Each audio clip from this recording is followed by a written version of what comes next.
Hi guys, how's everybody doing today? Thanks for being here because of all places that you could be. I am so glad that you're here with me today. I'm Barb. Welcome to Halfway to Sane, where together we explore real cases with respect, clarity, and curiosity. In a world where truth hides in the shadows, we uncover the stories that refuse to stay buried, and every case deserves to be told. Today, I have two very, very, very short stories, which is why I'm doing them together because they're extremely short. Um, the the first one is out of Tennessee, and police pulled over a man by the name of Tyrone Brazil. He was 50 years old. He lived out of Baton Rouge, and he was pulled over for a traffic violation.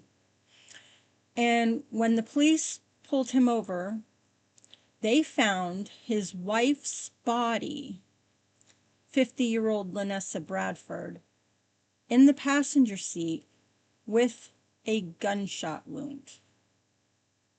So, cops took him into custody after seeing that she was dead, and they booked him as a fugitive.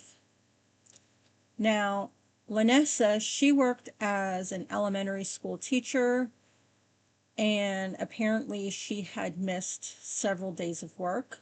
So her colleagues called police and requested a welfare check. The couple, they had been together at Independence Community Park in Baton Rouge, which is around 80 miles northwest of New Orleans. And apparently they had an argument, and Tyrone allegedly shot his wife. And then he decided to put his wife in the passenger seat of the car, and he decided to drive. He was driving for more than 5 hours when he got pulled over by the police. Now, Lanessa's longtime friend, Shalika Decker, said she was very stunned by the circumstances, and she stated that Lanessa was actually trying to leave Tyrone and had saved up a bunch of money and had devised a plan on how to leave him. Shalika said that the couple were together for years and that they did have marital problems. And she also said that Tyrone suffered from mental health issues. And Lanessa had told her that whenever she tried to leave Tyrone previously, he would threaten to kill her or himself.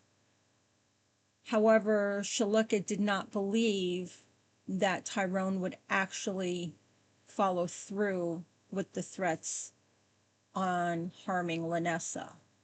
She said it wouldn't have surprised me if someone had called and said that he killed himself, because he always said that, but that it surprised her that he actually killed Lanessa. She said he had never put his hands on Lanessa up until recently, like 2 or 3 months ago. And Lanessa's plan was that she was just going to up and vanish. She said that was the only way she would ever be able to get away from him. She was going to leave her car behind.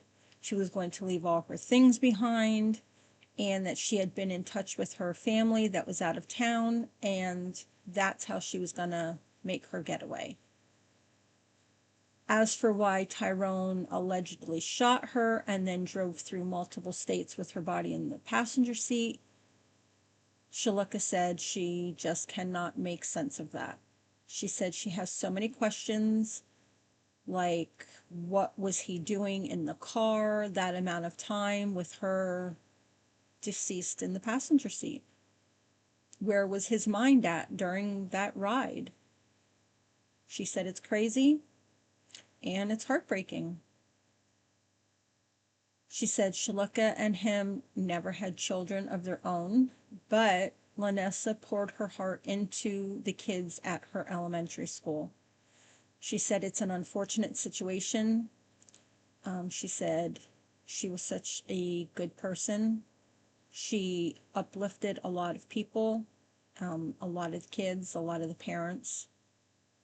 And she said her prayers are with her family and friends as well as his, because we were all friends and we all hung around each other, and this is just not the same person that we grew up with. That's a shame. You never know anybody's mental state. Doesn't matter how many years you're together. You never know what they're going to do, especially when there's mental illness involved. And I'm not saying that to put him down. I'm not saying that at all. But on to the next case, which is out of Idaho. So on June 24th of 2019, Kaylin Blue, she missed several shifts at work and nobody could get a hold of her. So her co-workers at Walgreens got a hold of her family, who the family got a hold of police to do a welfare check on her. So the Idaho Falls Police Department arrived at the home where she was living. She lived with 33-year-old Philip Michael Schwab, and also with Philip's mother. And while they were there, they came across a very gruesome scene. Philip's mother was apparently not home for several days and was not aware of anything that was going on. So investigators say that Philip directed them to Kaylin's body, which was lightly covered by dirt in the flower garden in the backyard, and parts of her body were still visible. And during interviews with police, he confessed to stabbing Kaylin in the middle of the night with a hunting knife, replicating one used in the horror film Scream. So an autopsy was done, and it revealed a couple of dozen of stab wounds across Kaylin's face, neck, and chest, which ultimately led to her death. And he allegedly admitted that he stabbed her after midnight on Sunday and continued to stab her as she tried to escape into the bathroom, and killed her, and then decided to dig the shallow grave and bury her. Now, after he murdered her, he went on Facebook and made a bunch of bizarre status updates, which I will go ahead and read. There's quite a few. But I apparently was just rambling on with very incoherent things. So starts off with, yeah, you're next, Dad. I don't know. And then a smiley face afterwards. And then need warm-up music. And then I always work hard at pleasing the audience, LOL. And enjoying the show, Cheech. Another one, see Don, two sides to every coin. And then a bunch of F's with exclamation points. And then, you know they eat dog in China, question mark. Spend all day kissing ass. Should have known God backwards. She deserved quicker. Still smells better than you, bitch. Silent but deadly. I'd love to stay and chat, but you are a total bitch. You know it's coming. Outside are the dogs. And then there was a meme that read, when people think you are disturbed because of the memes you share, but you know you are holding yourself back at least 95% of the time. And then there was a photo that read, I wish heaven had visiting hours. Another meme that read, karma has no menu, you get what you deserve. And then other messages he wrote were, if stabbing people was wrong, I don't want to be right. What would I be doing with a shovel, bitch? How to get away with murder twice. It was a small protest, but that it was easy. So he was apparently not in his right mind. Afterwards, he apparently also texted his mother, who again was not home, and she was recovering from surgery. And he said to her, it's going to be over soon, and I just want to hear you, LOL. Just a heads up, just us. I'm ready to have fun with you. So the only explanation he gave investigators was that Kaylin had thrashed around in her sleep that night, and she accidentally hit him. Apparently he lost his mind. Who knows? But after he killed her, he then went on and killed the two family dogs, and he left them in a dumpster inside the garage. Prior to all this, he was an Idaho Falls Zoo volunteer with no prior violent criminal history. This was just a random and brutal, unexpected, and not to someone who had wronged him, but to someone who was his biggest support. His family says we don't know why. They say, I want to close by saying one other thing we don't know. We don't know and can't quantify the trauma that the Blue family is going to experience the rest of their lives. That was investigators saying that, not the family. I apologize. So at the trial, Tristan Blue, which was Kaylin's brother, gave a victim impact statement on behalf of the family. And it read, Kaylin radiated positivity, love, and compassion. Tristan described his sister as someone who was kind to everyone, even people she had just met. He said the family knew something was wrong when she wouldn't respond to their calls, as she had always been good about getting back to people. He said he was on a train home when he learned that she was dead. He said we lived anybody's worst nightmare. He said he was particularly upset about how Philip killed his sister. And he said Kaylin had been terrified of having anything in her skin, and that she could not stand needles and had never even had her ears pierced. Kaylin had, before all this happened, at one point left a voice message on his phone that said, I just sent you a birthday card today. Let me know when you get it.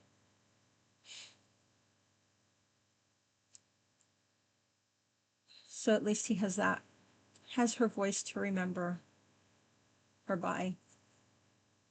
Brittany, who is Kaylin's sister, remembered her as an amazing sister and friend, and had the biggest and kindest heart of any person I know. Your love of your family, friends, and especially your niece will never be forgotten and always missed. So many love you. I will never forget you and will love you forever. Now, in court, Philip's defense team focused on his diagnosis, and that is 22q 11.2 deletion, or what's called as DeGeorge syndrome. And according to the National Institute of Health, DeGeorge syndrome symptoms vary widely from person to person. And apart from physical implications, people with the syndrome are at an increased risk for developing mental illness such as schizophrenia, depression, anxiety, and bipolar disorder. His lawyer said, Mr. Schwab is a man who has been bullied and neglected his whole life. Philip's life situation only magnifies that tragedy. The bullying he experienced, the divorce of his parents, and the death of his father, and his mother was going through non-life-threatening surgery. He noted that Kaylin did not bully or abuse Schwab, but she had supported him despite her family's discomfort with the relationship. Those with DeGeorge syndrome struggle to articulate and express their emotions, and all the emotion built up. His lawyer presented the court with a picture of him at age 7 with his sister, and he said it was around that age that other kids began bullying him for his appearance and his disabilities. The prosecution stated the lack of explanation for Philip's actions. She cited a report that concluded he had a psychotic episode after being off his meds.